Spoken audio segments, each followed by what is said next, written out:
Hello, আসসালামু আলাইকুম। আমি মোহাম্মদ বেলাল হোসাইন, স্কুল অফ ইজিপির পক্ষ থেকে আপনাদের স্বাগতম। ইতিপূর্বেই আমরা ট্রানজিস্টরের বিভিন্ন লেকচার নিয়ে আপলোড দিয়েছি। সেইখানে আমরা সবচেয়ে বেশি বিষয়টা আলোচনা করেছি, সেটা হচ্ছে active region, cut off region ও স্যাচুরেশন রিজিয়ন নিয়ে। মানে এই যে ভিআই ক্যারেক্টারিস্টিক কার্ভটা দেখতেছেন আমার সামনে, এই ভিআই ক্যারেক্টারিস্টিক কার্ভটা নিয়েই মূলত আমরা সবচেয়ে বেশি আলোচনা করেছি এবং ম্যাথগুলো যে পর্যন্ত করছি সব ম্যাথেই এটার উপর বেস করেই করেছি। তো আজকে আমরা আরও দুটো ম্যাথ দেখব এই অ্যাক্টিভ রিজিয়ন, স্যাচুরেশন রিজিয়ন ও কাট অফ রিজিয়নের উপর। দেন আমরা ট্রানজিস্টরের সামনের দিকে এগিয়ে যাব, কেননা ট্রানজিস্টর একটা অনেক বড় অধ্যায়, যেখানে অনেক কিছু শেখার আছে বা জানার আছে। কেননা এইখান থেকেই, এই ট্রানজিস্টর থেকে ম্যাক্সিমাম এক্সামেই একটা না একটা ম্যাথ আসেই। কাজেই আমরা এখান থেকে ফুল কনসেপ্ট নিয়ে যাব। দেন আমরা পরবর্তী লেকচারগুলায় চেষ্টা করব ট্রানজিস্টরের অন্য সব বেসিক নিয়ে আলোচনা করতে। তো এখন আমি যে ম্যাথটা নিয়ে এসেছি সেটা হচ্ছে প্রিন্সিপাল অফ ইলেকট্রনিক্সের 8 অধ্যায়ের এক্সাম্পল নাম্বার 8.35। আচ্ছা, এখানে কি বলছে দেখি। ভিভিবি নির্ণয় করো যেখানে ভিভিবি সাপ্লাই দেয়া মাত্র ট্রানজিস্টরটি স্যাচুরেশন মোডে চলে যাবে। তাই ভিভিবির নির্ণয় করতে হবে। এই যে এখানে বেসের যে ভোল্টেজটা আছে, এই ভোল্টেজটা নির্ণয় করতে বলছে, সাপ্লাই ভোল্টেজটা নির্ণয় করতে বলছে যেখানে আমার সাপ্লাই দেওয়া মাত্রই ট্রানজিস্টরটা কি স্যাচুরেশন মোডে যাবে। অর্থাৎ আমি এখানে এমন একটা ভ্যালু দিব যে ভ্যালুটা দেয়া মাত্রই সে স্যাচুরেশন মোডে চলে যাবে। তো আমাকে এখন নির্ণয় করতে হবে কি, যে এটা কি ভ্যালু দিলেই সে স্যাচুরেশনে যাবে। তো সবার আগে তো প্রশ্ন দেখলাম, এরপর দেখতেছি কি এটা একটা কমন ইমিটার ট্রানজিস্টর। তারপর এখানে আবার কি আছে, এটা একটা এনপিএন ট্রানজিস্টর। তো ট্রানজিস্টরটা সম্পূর্ণ আমার নেওয়া শেষ। এখন আমি সলিউশনে আসব। তো যেহেতু এটা কমন ইমিটার, তার মানে এখানে একটা বিটার ভ্যালু আছে। বিটার ভ্যালু কত দেওয়া আছে? 200 দেওয়া আছে। তো এখন আমাকে এখানে ভিবিবি নির্ণয় করতে হবে। তো দেখি তো যে আমার ভিবিবি নির্ণয় করতে হবে। দেখুন যে স্যাচুরেশন মোডে চলে যাবে। ভিবিবি নির্ণয় করো যেখানে ভিবিবি সাপ্লাই দেয়া মাত্র ট্রানজিস্টরটি স্যাচুরেশন মোডে যাবে। আমি যদি এখানে 2 ভোল্ট দেই, ওই 2 ভোল্টটাই হবে তার স্যাচুরেশন মোডের ভোল্টেজ। অর্থাৎ আমি যদি ওই ভোল্টার চেয়ে, মানে যে ভোল্টটা দিব সেই ভোল্টার সমান অথবা ওই ভোল্টার চেয়ে যদি আমি বেশি ভোল্টেজ অ্যাপ্লাই করি এখানে, তাহলেই সে কী হবে, স্যাচুরেশন মোডে থাকবে। কিন্তু তার চেয়ে যদি কম ভোল্ট দেয় তাহলে সে অ্যাক্টিভ মোডে যাবে। তো ভিবিবি দেখুন, এটা ক্ষেত্রে দেখি যে কি বলতেছে, যে ভিবিবির পরিমাণটা ধরলাম যে এইখানে যে ভিবিবির পরিমাণটা এমনভাবে নির্ণয় করতে বলছে যে ওই ভিবি থেকে যদি আমার ভোল্টেজটা কম হয় তাহলে সে অ্যাক্টিভ মোডে থাকবে, কিন্তু ওই ভিবি সমান অথবা ওর চেয়ে বেশি ভোল্টেজ যদি আমি দেই তাহলে সে কি হবে, স্যাচুরেশন মোডে চলে যাবে। তো আমার এই পয়েন্টের ভ্যালুটা নির্ণয় করতে বলছে যে এর যদি আমি কম দেই তাহলে সে কি হবে, এই ভিবির পরিমাণের যদি কম দেই তাহলে সে আমার অ্যাক্টিভ মোডে থাকবে, আর যদি এই ভিবিটা এর চেয়ে বেশি ভোল্টেজ দেয় তাহলে সে আমার কি মোডে যাবে, স্যাচুরেশন মোডে যাবে। তো এখন আমি তাহলে এটা দ্বারা কি বুঝতেছি, যে আমি যদি এই পয়েন্টের ভিবিটা নির্ণয় করতে পারি তাহলেই আমার উত্তর চলে আসবে। তখন আমি বলতে পারবো যে এই ভিবির পরিমাণটা যদি এর চেয়ে, মানে এই ভিবির পরিমাণটা যদি যে ডাটাটা আসবে সেটার চেয়ে কম দেই তাহলে সে কি হবে, ওই ভিবির ডাটাটা যদি আমি সেটার চেয়ে কম দেই তাহলে সে অ্যাক্টিভ মোডে থাকবে। আর যদি আমি তার সমান অথবা ওই ভিবির ডাটাটা, যে ডাটাটা আসবে সেটার চেয়ে বেশি দেই তাহলে সে স্যাচুরেশন মোডে চলে যাবে। তো দেখি আমরা আগে বাস্তবিক অর্থে প্রমাণ করে। তো আমি এটা দ্বারা বোঝাচ্ছি যে আমি যদি তাকে স্যাচুরেশন ভ্যালুটা নির্ণয় করতে পারি তাহলেই আমার এনাফ। তো আমি এখন স্যাচুরেশন মোডের ভ্যালু নির্ণয় করব। তো স্যাচুরেশন ভ্যালুর ভ্যালু যদি নির্ণয় করতে চাই তাহলে আমরা কি জানি, ভিসিই স্যাচুরেশন অবস্থায় কত, 0, যদি নি ভোল্টেজ দেয়া না থাকে। তো নি ভোল্টেজ যেহেতু দেয়া নাই, তো আমরা স্যাচুরেশন মোডের ধরলাম, স্যাচুরেশন মোডে সমান সমান। তো এখন নির্ণয় করি স্যাচুরেশন মোডের আইসি নির্ণয় করি, আইসি সেট নির্ণয় করি। আইসি সেট যদি নির্ণয় করি তো এটার যদি কেভিএল যদি দেয় কত, 10 মাইনাস 2K আইসি সেট মানে স্যাচুরেশন মাইনাস VCE মাইনাস এদিক তো কিছু গ্রাউন্ড করা, তার মানে 0। অর্থাৎ আইসি সেট সমান সমান কত আসছে, এটা তো 0। তো এটা 0 যদি হয় তাহলে 5 মিলি এম্পিয়ার। আচ্ছা, আইসি পাইলাম।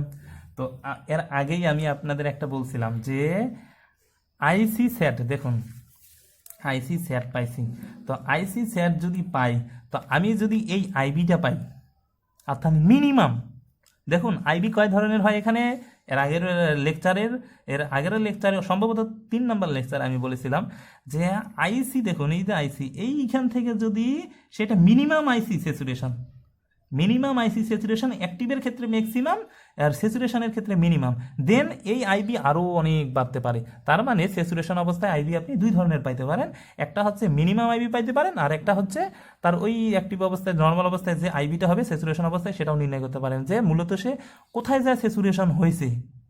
তার মানে স্যাচুরেশনের 2টা আইবি পাওয়া যাচ্ছে, একটা হচ্ছে কি যে তার মিনিমাম আইবি, আর একটা হচ্ছে যে কোন অবস্থায় যে আসলে সে বাস্তবিক অর্থে মানে এটাই তো স্যাচুরেশন হয়েছে এবং সর্বোচ্চ কতদূর পর্যন্ত আইবি আমি বাড়াইছিলাম, এই স্যাচুরেশন হওয়ার পরও সর্বোচ্চ কত আইবি বাড়াইছি ওইটা একটা আইবি, আর এখানে একটা মিনিমাম আইবি।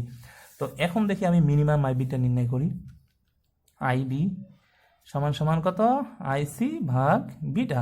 এখানে আইসি কেন আসলো, বিটা কেন আসলো সেটা তো আমি এর আগেই বলছি যে এইখান পর্যন্ত সে লিনিয়ার, এই জায়গা পর্যন্ত সে লিনিয়ার, এটাই অ্যাক্টিভ মোড এবং স্যাচুরেশন মোড দুটাই। যারা এটাই কনফিউশন তারা আগে লেকচারগুলো দেখে নিন। তাহলে আইসি কত 5, বিটা সমান সমান কত 200 যদি হয় 0.025 মিলি অ্যাম্পিয়ার। তো মিলি অ্যাম্পিয়ার যদি হয় তাহলে এখন আমার আইবি পাইলাম, এটা হচ্ছে কি এই আইবিটা হচ্ছে আমার মিনিমাম আইবি স্যাচুরেশনের ক্ষেত্রে, এটা স্যাচুরেশনের বেলায় আইবি, কিন্তু এই পরিমাণ আইবি যদি কারেন্ট প্রবাহিত হয় তাহলেই সে স্যাচুরেশন হবে। তো এই পরিমাণ আইবি কারেন্ট প্রবাহিত করলেই সে স্যাচুরেশন মোডে যাবে। আইবির পরিমাণ এর চেয়ে কম হলেই সে অ্যাক্টিভ মোডে থাকবে। আইবির পরিমাণ এর চেয়ে আপনি আরও যতই বাড়ান না কেন কারেন্ট এটাই থাকবে। তো এটা দ্বারা আমরা তো বুঝলাম, তাহলে এই পরিমাণে যে যদি স্যাচুরেশন মোডে যায় তাহলে এই অবস্থায় আমরা যদি তার ভোল্টেজ নির্ণয় করতে পারি, তার মানে এই ভোল্টেজে সে স্যাচুরেশন ভোল্টেজও হইতে পারে হবে। এখন দেখি আমি ভিবিবি নির্ণয় করবো। তাহলে ভিবিবি মাইনাস 50K গুণন 0.025 মিলি অ্যাম্পিয়ার মাইনাস এটা কত 0.7 সমান 0। যেহেতু ওখানে অ্যাক্টিভ মোড আছে না, অ্যাক্টিভ মোড আছে না, এটা ফরওয়ার্ড বায়াস না, কারণ আমরা তো জানি এটা অন অবস্থায় হলে হয় অ্যাক্টিভ হবে না হয় স্যাচুরেশন। তো আমি তো স্যাচুরেশন ধরছি, তার মানে তো অন অবস্থা ধরতেছি, তার মানে 0.7 হবে। তো এখানে এখন দেখি 50 গুণন 0.025, তাহলে 1.25 যোগ 0.7, তাহলে ভিবিবি কত আসে দেখুন তো 1.95 ভোল্ট।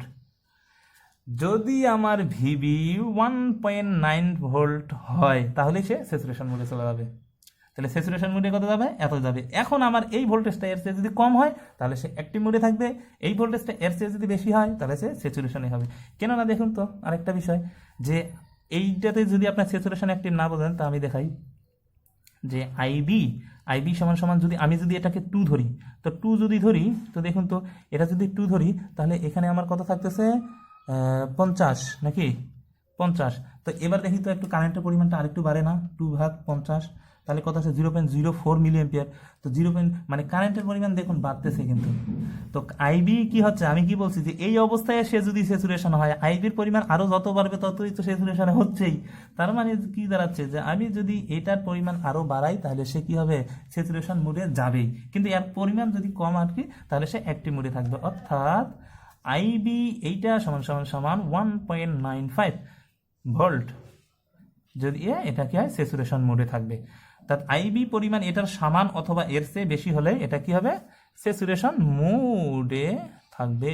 উত্তর শেষ। এবার দেখব আরেকটা ম্যাথ। এবার আমি দেখুন আরেকটা ম্যাথ নিয়ে আসলাম, সেটা হচ্ছে এটাই হচ্ছে আমাদের অ্যাক্টিভ এবং স্যাচুরেশন সিস্টেমের সর্বশেষ ম্যাথ। এরপরে আমরা ট্রানজিস্টরের সামনের দিকে লেকচারে এগিয়ে যাব। তো দেখি এটা আমি প্রিন্সিপাল অফ ইলেকট্রনিক্সের দেখুন এক্সাম্পল নাম্বার 8.37 নাম্বার। তো এই ম্যাথটার ক্ষেত্রে কি তারা নির্ণয় করতে বলছে, তারা কি করছে দেখুন ভিবিবির ভ্যালু 1 নাম্বার দিছে, বলছে যে ভিবিবির ভ্যালু 0.5 হলে এটা কোন কন্ডিশন হবে। 2 বলছে কি ভিবিবি সমান সমান 1.5 ভোল্ট হলে এটা কি কন্ডিশন হবে। আবার বলতেছে ভিবিবি সমান সমান যদি 3 ভোল্টে দেয় তাহলে কি কন্ডিশন হবে। আমরা এখন তেনোটার ক্ষেত্রে কম্পেয়ার করে দেখবো আসলে সে কোন কন্ডিশনে থাকে। তো সবার আগে কি করতে হবে দেখি, এখানে দিলাম 0.5 দেওয়ার পরে সবার আগে কি করতে হয়, এখানে ডায়োড পরীক্ষা করতে হয়। তা ডায়োড পরীক্ষা করবো এখন, যেহেতু তাকে আমি অ্যাক্টিভ এবং স্যাচুরেশন মোডে যেহেতু নিয়ে আসতে চাচ্ছি, আমরা তো জানি যে একটা কাট অফ রিজন, তো কাট অফের ক্ষেত্রে কি হয়, এখানে ব্যারিয়ার পটেনশিয়াল ভাঙতে পারে না। তো ব্যারিয়ার পটেনশিয়াল সিলিকন ট্রানজিস্টর যেহেতু এটা কিছু উল্লেখ নাই, ধরে নিব সিলিকন ট্রানজিস্টর, তো এটা সমান সমান কত জানি 0.7। তো এখন দেখি যে ডায়োডটা টেস্ট করে, ডায়োড টেস্ট করার নিয়ম কি, যে স্বাভাবিক অবস্থায় ওপেন বিবেচনা করতে হয়, এটা ধরতে হয় ভিপি, এটা ধরতে হয় ভিএন, যা আমার ডায়োড লেকচারে আপনারা যারা দেখেননি দেখে নিতে পারেন। তাহলে এখানে আসছে কত 0.5, যেহেতু ওপেন বিবেচনা করতেছি, এখানে ভিএন সমান সমান গ্রাউন্ড করা 0, তার মানে কত 0.5। তো এখানে আমার বেরের পটেনশিয়াল আছে কত 0.7, তো সে দিল কত 0.5, যেহেতু এদিক দিয়ে এইদিকে যাচ্ছে, বেস ভিতরে ঢুকতেছে, এটা প্লাস এটা মাইনাস, তাহলে কি হচ্ছে এর বেরিয়ার পটেনশিয়াল হয় কত 0.5, কিন্তু এখানে তো আছে কত 0.7, তার মানে সে এই পটেনশিয়াল ভাঙতে পারবে না, অর্থাৎ সে কাট অফ মোডে আছে। তাহলে একের ক্ষেত্রে কি জানলাম যে কাট অফ রিজিয়ন, অর্থাৎ সে কাট অফ রিজিয়ন আছে, এক শেষ। এবার আসি 2 নম্বরে কি বলছে, ভিবিবি সমান 1.5। তো এবার আবার ডায়োড টেস্ট করে দেখার পরে দেখি তো 1.5 মাইনাস 0 সমান সমান 1.5, ভিপি মাইনাস ভিএন 1.5। তো 1.5 মানে কি ডায়োড অ্যাক্টিভ অবস্থায় আছে, এই ডায়োডটা অ্যাক্টিভ অবস্থায় আছে। তো ডায়োড অ্যাক্টিভ অবস্থায় যদি থাকে তাহলে কয় কন্ডিশন হয়, 2 কন্ডিশন হয়, কি অ্যাক্টিভ এবং স্যাচুরেশন। তো অ্যাক্টিভ সবার আগে কি করতে হবে, তাহলে অ্যাক্টিভ ধরতে হবে। তো মনে ধরলাম যে কি কি ধরলাম, এখানে কি অ্যাক্টিভ। আচ্ছা, সে অ্যাক্টিভ রিজনের ক্ষেত্রে আমি এখন হিসাব করব, দেন স্যাচুরেশনের ক্ষেত্রে হিসাব করব, তারপর কম্পেয়ার কার্ভের সঙ্গে কম্পেয়ার করব মনে যে কি হচ্ছে, কেননা এই কার্ভের প্রতিচ্ছবি আমার মাথায় থাকতে হবে, যে এই কার্ভ মুখস্থ রাখতে হবে। আমি বারবার বলছি যে এই কার্ভ যদি আপনি জানতে পারেন তাহলে কিন্তু আপনার অনেক কিছু না জানলেও চলবে, কেননা এই কার্ভ থেকে আপনি বুঝতে পারবেন যে সে আপনার কাছে কি চাচ্ছে। তো ভিবিবি হলো কত এত। তো দেখি অ্যাক্টিভের ক্ষেত্রে এদিক দিয়ে কেভিএল নির্ণয় করি, কেভিএল হচ্ছে কত 1.5, এটা এখন হয়ে গেল কি 1.5, 0.7 মাইনাস আইই সমান 1K সমান 0। আচ্ছা দেখি তাহলে কত 1.5 বিয়োগ 0.7 সমান 0.8, অর্থাৎ আইই সমান 0.8 মিলি অ্যাম্পিয়ার। তো আইই পাইলাম। তাহলে আইই যদি পাই, আবার আমরা কি জানি অ্যাক্টিভ অবস্থায় আইই সমান আইসি প্লাস আইবি। এটা শুধু অ্যাক্টিভের ক্ষেত্রেই না, আমরা এটা ট্রানজিস্টর মানেই জানি আইই সমান আইসি প্লাস আইবি। তাহলে এখানে আইসি সমান কি হবে, বিটা আইবি, যেহেতু অ্যাক্টিভ অবস্থায় আছে কাজেই এরকম হবে। তাহলে এখানে কত আসতেছে, বিটার ভ্যালু কত দেয়া আছে, বিটার ভ্যালু দেখি 100 দেয়া আছে। তো বিটা যদি 100 হয় 0.8 গুণন 100, তার মানে এখানে হচ্ছে কত, এটা দেখি বিটা 1 প্লাস বিটা, তো এটা হলো। আর এখানে আইই, এখানে হচ্ছে আইই।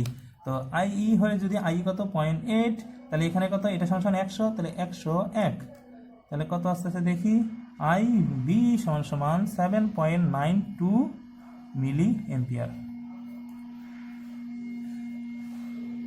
তো আমরা কত পাইলাম, আইবি পাইলাম। আচ্ছা দেখি এবার তাহলে আইই এটা পাইছি, আইবি এটা পাইছি, আইই এটা পাইছি, আইবি এটা পাইছি, তাহলে আইসি কত পাবো, আইসি সমান এটারে কত দিয়া এখন 100 দিয়ে গুণ দিব, তাহলে কত আসে 0.79 মিলি এম্পিয়ার। তো 0.79 মিলি এম্পিয়ার আসছে। আচ্ছা আইসি সমান আমরা কত পাইছি, এটা পাইছি। তো এখন দেখি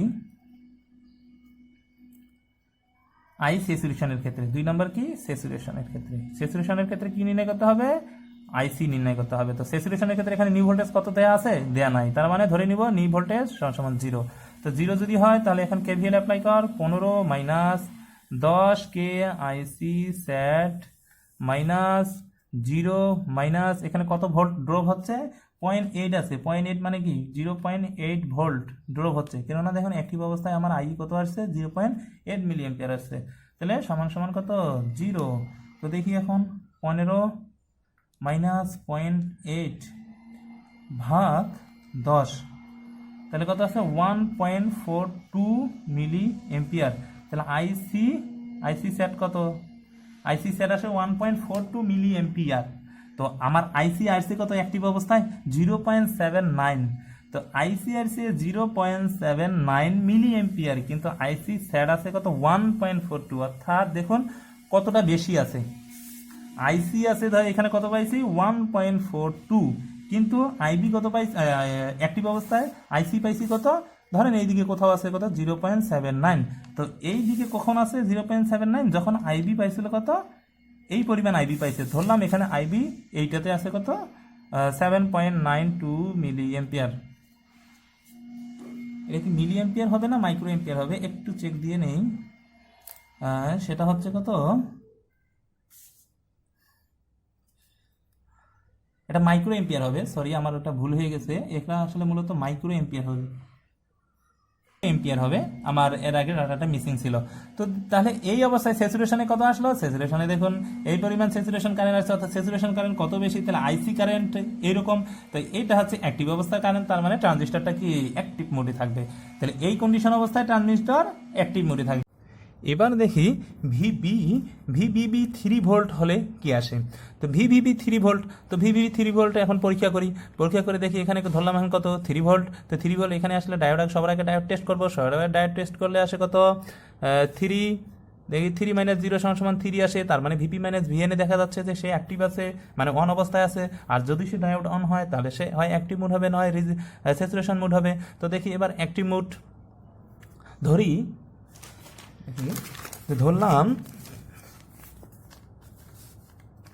ধরলাম কি সে অ্যাক্টিভ মোড, তাহলে অ্যাক্টিভ মোডের ক্ষেত্রে যদি হয় তাহলে আইই কত হয়, এখানে কি আইই, তাহলে আইই কত আসে 3 - 0.7 মাইনাস আইই 1K = 0, তাহলে 3 - 0.7 2.3, অর্থাৎ আইই সমান আসে কত, আইই সমান 2.3 মিলি এম্পিয়ার। তাহলে আই বি সমান কত আসে 1 প্লাস বিটা, এটা আইই ধরি, এটা হচ্ছে আইই 1 প্লাস বিটা সমান আইবি। এটা কোথা থেকে আসলো, এখানে তো আমি দেখাইছিলাম এটা এইরকম করে আসে।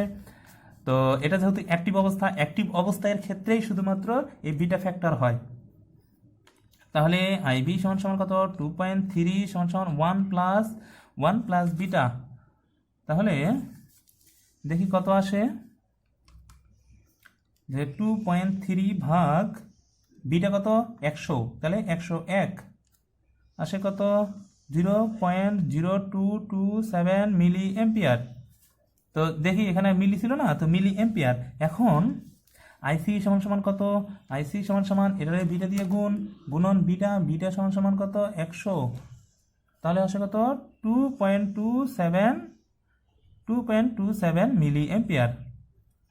আর এটা হবে কি, এটা হবে মাইক্রো এম্পিয়ার, যেহেতু ওনা সরি আরেকটু দেখে নেই, 2.3 ভাগ 101, 2.3 ভাগ 101 জি, এটা হবে কি মিলি এম্পিয়ার। তো এটা যদি মিলি এম্পিয়ার হয় তো এটা হচ্ছে কত মিলি এম্পিয়ার, তো মিলি এম্পিয়ার হলে আইসি সমান কত এত মিলি এম্পিয়ার। এখন দেখি এটা কিন্তু অ্যাক্টিভের ক্ষেত্রে গেল, এবার স্যাচুরেশন নির্ণয় করি, স্যাচুরেশন। তাহলে স্যাচুরেশনের ক্ষেত্রে কি হয়, স্যাচুরেশনের ক্ষেত্রে ভিসিই কিছু দেওয়া নেই, তার মানে কত 0। তো 0 যদি হয় তাহলে এখানে 15 মাইনাস 0 মাইনাস এটার ক্ষেত্রে কত আছে, এটার ক্ষেত্রে 10K গুণন আইসি সেট, আইসি কি সেট স্যাচুরেশন মাইনাস এখানে ড্রপ কত ছিল, এখানে ড্রপ আইই কত নির্ণয় করছি, আইই নির্ণয় করছি কত 2.3, তো 2.3 সাথে 1 কয়ে তার মানে 2.3 ভোল্ট এখানে লস হচ্ছে সমান 0। তাহলে কত আসে দেখি 15 বিয়োগ 2.3 ভাগ 10 1.27 কত আসে 1.27 মিলি এম্পিয়ার সমান কি আইসি সেট সমান। তাহলে আইসি সেট সমান কত আসে এত, কিন্তু আইসি সেট আসে কত, এখানে আইসি সেট আসছে কত 2.27 মিলি এম্পিয়ার আর অ্যাক্টিভ অবস্থায়, অথচ আইসি স্যাচুরেশন অবস্থায় আসছে কত 1.27 মিলি এম্পিয়ার। তো স্যাচুরেশন অবস্থায় আসতেছে সে 1.27 এম্পিয়ার আর সে অ্যাক্টিভ অবস্থায় এত দেখাচ্ছে, তার মানে কি অ্যাক্টিভ যেটা হবে এই অ্যাক্টিভটা আসলে হতে পারবে না, সেটা ভুল। তার মানে কি সে স্যাচুরেশন রিজিয়নে আছে, অর্থাৎ এটা হচ্ছে কাট অফ রিজিয়ন, এটা হচ্ছে অ্যাক্টিভ রিজিয়ন আর এটা হচ্ছে স্যাচুরেশন রিজিয়ন। তো ওভারঅল আমরা তিনটায় দেখলাম। এর পরবর্তীতে আমরা যে লেকচার নিয়ে আলোচনা করবো সেটা হচ্ছে DC load line. DC load লাইনে অনেক কিছু বোঝার আছে ট্রানজিস্টরের, সেখান থেকে আমরা 1টা থেকে 2টা লেকচার করব, দেন আমরা বায়াসিংয়ে যাব, বায়াসিং থেকে 2-3টা লেকচার করে ট্রানজিস্টর আমরা শেষ করব।